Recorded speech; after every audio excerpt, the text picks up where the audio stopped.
नमस्कार दोस्तों, बहुत बहुत स्वागत है आप सभी का गवर्नमेंट एजुकेशन में। मेरा नाम है जितेंद्र, आप सभी का स्वागत करता हूं।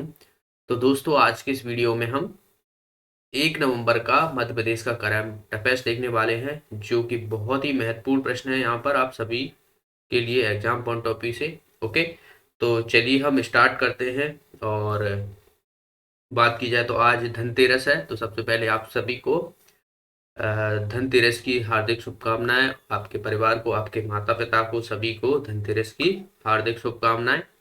और बात की जाए तो आज हमारा ये बात की जाए लास्ट वीडियो रहेगा। इसके बाद हम जो है दिवाली बाद जो है बाकी के वीडियो हम ले आएंगे। देखिए, इससे पहले हम बात करें कि जो लोग दिए खरीद रहे हैं, तो प्लीज़ आप लोग इस जो बेचारे बैठे रहते हैं सड़क किनारे, तो उनसे ही दिए खरीदें, क्योंकि आपके खरीदने से ही इनके घर में दीपावली बनती है। और यही एक मौका होता है जो कि उनके दिए बेचे जाते हैं। साल भर में देखा जाए तो या तो गर्मियों का टाइम रहता है या बात की जाए दिवाली का टाइम। तो मिट्टी के आप दिए जलाइए जितना हो। चाइनीज आर्ट को, चाइनीज जितने भी आइटम हैं उनको ना खरीदें।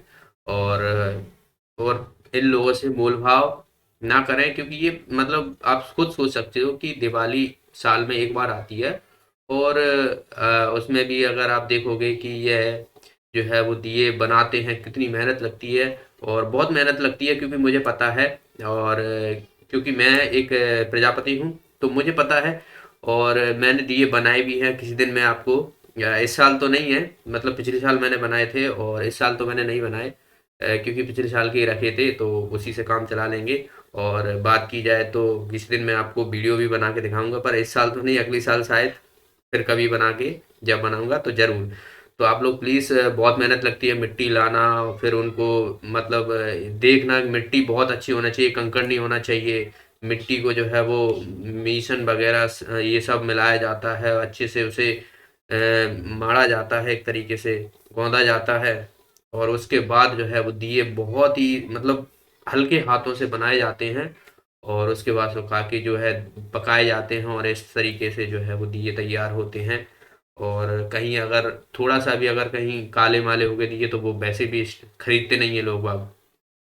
तो आप लोग इनसे दिए खरीदें। देखिए, बड़े बड़े मॉल हो गए तो इनकी तो हमेशा चलती रहती हैं। बड़े बड़े जो अमीर हो गए वो सब मॉलों में जाते हैं। तो मेरी गुजारिश है कि आप इन सभी से जो है दिए खरीदें, जो भी बेचारे बैठे रहते हैं। अम्मा हो गई, बूढ़े बच्चे बच्चे वगैरह ये सब बेचते हुए हैं। ओके, अब कुछ लोग ये बोलेंगे खुद कभी खरीदे हैं, तो खुद कभी क्या हम खरीदते हैं, और मैंने बनाए भी है जैसे कि मैंने बोला है। तो आप लोग प्लीज़, और चलिए हम आज का स्टार्ट करते हैं करंट अफेयर्स का वीडियो। हर एक प्रश्न इंपॉर्टेंट है। तो पहली बात तो कि 1 नवंबर को जो है वो मध्य प्रदेश का स्थापना दिवस मनाया गया, और स्थापना दिवस की थीम क्या थी, ये पूछा जा सकता है आपसे क्वेश्चन। ऑप्शन यहाँ पर आत्मनिर्भर मध्य प्रदेश, मध्य प्रदेश बनेगा आत्मनिर्भर, नेशनल फर्स्ट, ऑलवेज फर्स्ट, या बात की जाए इनमें से कोई नहीं। तो इसका आंसर हो जाएगा दोस्तों हमारा पहला, यानी आत्मनिर्भर मध्य प्रदेश जो है ये है इस बार की थीम रही। 1 नवंबर को जो है वो मध्य प्रदेश स्थापना दिवस मनाया जाता है। आप सभी को पता है कि 1 नवंबर 1956 को जो है मध्य प्रदेश का गठन हुआ था। और यह इस साल जो है वो 66वां स्थापना दिवस मनाया गया है। और इसकी थीम इम्पोर्टेंट है, तो याद रखना है आत्मनिर्भर मध्य प्रदेश। ओके, अगले प्रश्न की तरफ बढ़ते हैं। अगला प्रश्न है कि मध्य प्रदेश का पहला स्टोन आर्ट फेस्टिवल कहाँ मनाया जाएगा, भोपाल, जबलपुर, कटनी, या बात की जाए रायसेन। बहुत ही इंपॉर्टेंट क्वेश्चन है। देखिए, हर एक क्वेश्चन इंपॉर्टेंट है। याद रखना है मध्य प्रदेश का पहला स्टोन आर्ट फेस्टिवल है, ये बनाया जाएगा दोस्तों कटनी में। याद रखना है कटनी में जो है ये बनाया जाएगा, और कटनी में होगा मध्य प्रदेश का पहला स्टोन आर्ट फेस्टिवल। यहाँ पर प्राचीन काल में से ही जो शिल्पकारी के लिए मशहूर कटनी जिले में सैंड स्टोन को बढ़ावा देने के लिए जो है वो जिला पुरातत्व, पर्यटन और संस्कृति परिषद कटनी द्वारा जो है वो बात की जाए, यह जो है वो 9 से 28 नवंबर तक जो है वो ये बनाया गया, और इसकी आधारशिला का आयोजन किया गया। तो याद रखना है पहला स्टोन आर्ट फेस्टिवल कटनी में मनाया गया। बाकी बात की जाए तो मध्य प्रदेश, भारत का बात की जाए, भारत मध्य प्रदेश का ही नहीं बल्कि भारत का ही पहला मक्का फेस्टिवल जो है वो छिंदवाड़ा में मनाया गया था। मध्य प्रदेश का मिर्च महोत्सव जो है ये खरगोन में मनाया गया था। और 47वां जो अभी बना था खजुराहो महोत्सव, ये छतरपुर में हर साल मनाया जाता है, छतरपुर। ओके। और अखिल भारतीय कालिदास उत्सव का आयोजन स्थल जो है वो ये उज्जैन में बनाया जाता है। मालवा उत्सव आयोजन का स्थान जो है बात की जाए इंदौर और उज्जैन में देखा जाता है मालवा उत्सव जो मनाया जाता है। और बिहार उत्सव जो है ये सांची यानी रायसेन। ओके, सांची के स्तूप जो है ये रायसेन में है। तो यहाँ पर जो है वो बिहार उत्सव का आयोजन किया जाता है। वहीं हम बात करें तो भारिया हाट महोत्सव बनाने का स्थान जो है आपसे पूछा जा सकता है ये कहाँ पे बनाता है, तो ये बनता है खरगोन या बात की जाए पश्चिमी निमाड़ और झाबुआ में। तो सभी इंपॉर्टेंट है, याद रखना है। अगले प्रश्न की तरफ बढ़ते हैं। अगला प्रश्न है कि हाल ही में मध्य प्रदेश के किस शहर में जनता फ्रिज रखा गया? भोपाल, इंदौर, जबलपुर या बात की जाए ग्वालियर। तो इसका आंसर हो जाएगा हमारा भोपाल में जो है ये जनता फ्रिज रखा गया। जनता फ्रिज से ये है क्या, तो जरूरतमंद जो मदद करेंगे, जो जरूरतमंद हैं मान लो जिनको, तो ये फ्रिज है आप देख सकते हो ये एक तरीके से। तो यहाँ पर जो है वो सामान उनकी तरफ से रख दिया जाएगा, जिसको जरूरत होगी तो वो वहां से ले जाएगा। तो भोपाल में जो है वो चूना भट्टी में स्थित बुद्ध विहार के पास जो है वो जनता फ्रिज रखा गया। और यह फ्रिज जनता का है और जरूरतमंदों के लिए भी है। ठीक है, यहाँ कोई भी व्यक्ति खाने पीने या जरूरत का सामान रख सकता है और कोई भी जरूरतमंद बगैर किसी की अनुमति के यहाँ से उस सामान को ले जाया जा सकता है। तो ये जनता फ्रिज है, भोपाल में जो है ये रखा गया। अगला प्रश्न की तरफ बढ़ते हैं। हाल ही में मध्य प्रदेश के किस शहर को आर्थिक मॉडल पुरस्कार से सम्मानित किया गया? भोपाल, शिवपुर, इंदौर या बात की जाए रीवा। तो इसका आंसर हो जाएगा इंदौर। इंदौर में जो है इंदौर को जो है वो आर्थिक मॉडल पुरस्कार से सम्मानित किया गया। और जो मंत्री हैं, बात की जाए आवास और शहरी विकास मंत्री हरदीप पुरी ने जो है इसे सम्मानित किया गया।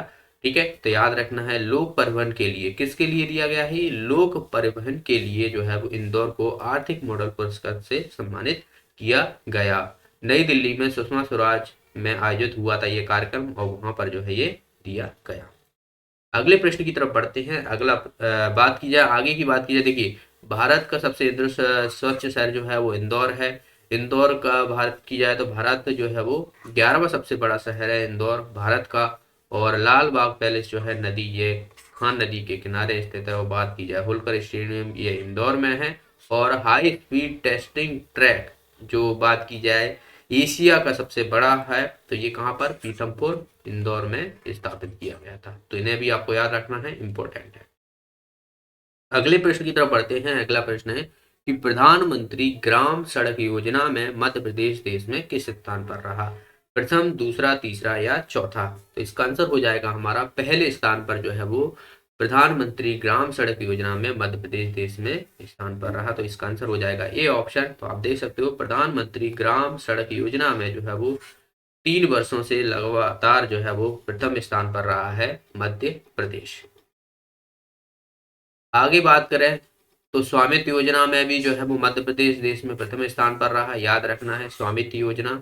वहीं हम बात करें कि एमपी के कटनी जिले में प्रधानमंत्री सुकन्या समृद्धि योजना इतिहास रहता। तो भारत में बात की जाए तो मध्य प्रदेश के कटनी जो है जिला जो है प्रधानमंत्री सुकन्या योजना में प्रथम स्थान पर रहा। तो इसे भी आपको याद रखना है। अगला प्रश्न की तरफ बढ़ते हैं। अगला प्रश्न है कि निम्न में से किस जिले की नगर पालिका को देश में अफोर्डेबल हाउसिंग इन पार्टनरशिप में 5वां स्थान प्राप्त हुआ? सागर, जबलपुर, ग्वालियर या बात की जाए भोपाल। तो इसका आंसर हो जाएगा हमारा सागर। सागर को जो है बात की जाए सागर की नगर पालिका को जो है वो देश में अफोर्डेबल हाउसिंग इन पार्टनरशिप में 5वां स्थान प्राप्त किया है। आप देख सकते हो यहाँ पर सागर जिले की खुरई, जो खुरई नगर पालिका है वो राष्ट्रीय स्तर पर एक बड़ी उपलब्धि हासिल हुई है। और खुरई नगर पालिका ने प्रधानमंत्री आवास योजना में, किसमें? प्रधानमंत्री आवास योजना में जो है अफोर्डेबल हाउसिंग इन पार्टनरशिप में जो है घटक श्रेणी में देश की सभी नगर पालिकाओं में 5वां स्थान प्राप्त किया है। ठीक है, कौन सी नगर पालिका है? खुरई है। और किसमें? प्रधानमंत्री आवास योजना में जो है सागर जिले की। ठीक,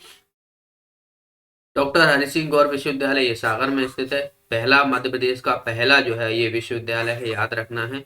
एरन शिलालेख जो है ये कहाँ पर? सागर जिले में देखने को मिलते हैं। सती प्रथा के जो है वो ये बात की जाए तो सती प्रथा के लिए जाने जाते हैं। और फॉरेंसिक लेबोरेटरी जो है ये कहाँ पर स्थित है? तो ये भी जो है वो सागर में ही स्थित है। तो इतना आपको सागर के बारे में पता याद रखना है। और एक है नौरादेही, नौरादेही अभयारण्य, अभयारण्य जो भी है सागर जिले में है। और यह बात की जाए मध्य प्रदेश का सबसे बड़ा अभयारण्य है। ठीक है, सबसे बड़ा अभयारण्य है नौरादेही अभयारण्य, याद रखना है। सबसे छोटा आपसे पूछ लिया जाए तो इंदौर में है राला मंडल। इंदौर में कौन सा है? राला मंडल। ठीक है, तो इंदौर में सबसे छोटा है और नौरादेही जो कि अभयारण्य सबसे बड़ा सागर में। अगले प्रश्न की तरफ बढ़ते हैं। नेक्स्ट है यहाँ पर, निम्न में से किस राष्ट्रीय उद्यान में जनजातीय संस्कृति पर आधारित संग्रहालय बनाया जाएगा? वन विहार राष्ट्रीय उद्यान, सतपुड़ा राष्ट्रीय उद्यान, कान्हा किसली राष्ट्रीय उद्यान या बांधवगढ़ राष्ट्रीय उद्यान। तो इसका आंसर हो जाएगा दोस्तों बांधवगढ़ राष्ट्रीय उद्यान में जो है यह जनजातीय संस्कृति पर आधारित संग्रहालय बनाया जाएगा। तो वहां पर क्या होगा, जो जनजातीय की संस्कृति है, जो पुराने रिवाज, वहाँ के तरीके, क्या पहनावा, किस तरीके से जो है वो की संस्कृति है जनजातियों की, तो वहां पर देखने को मिलेगी। और यह जो है वो बांधवगढ़ राष्ट्रीय उद्यान में जो है बनाया जाएगा। क्या आप बता सकते हो कि बांधवगढ़ राष्ट्रीय उद्यान कहाँ स्थित है, कौन से जिले में है? कौन से जिले में है मध्य प्रदेश के में? चलिए इसका आंसर आप कमेंट बॉक्स में बताइए। ओके, तो ये थे आज के प्रश्न जो कि बहुत ही महत्वपूर्ण थे। और आप लोग वीडियो को लाइक और शेयर जरूर कीजिएगा।